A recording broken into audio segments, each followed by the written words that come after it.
Can you just not translate it? Hello, this is Reinhard von Hennigs.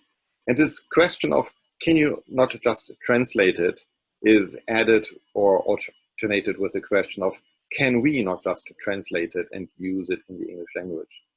What happened the other day was the following. A client reached out to me, gave me a German language contract and said, well, we are thinking, should we just translate it or would it make sense for you to rework this contract? This contract was for a substantial amount and it involved an American partner and it would put our client potentially in the arms of an American court. So a translation of a German drafted contract with German terms certainly would not do the trick. There are discussion points, however, which could be used.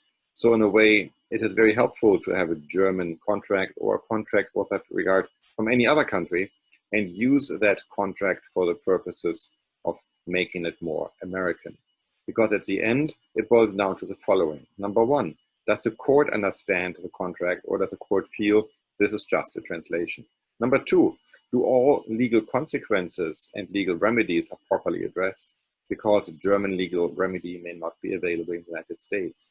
And number three, how would a jury who may potentially take a look over this contract feel about clauses they've never heard or never seen before?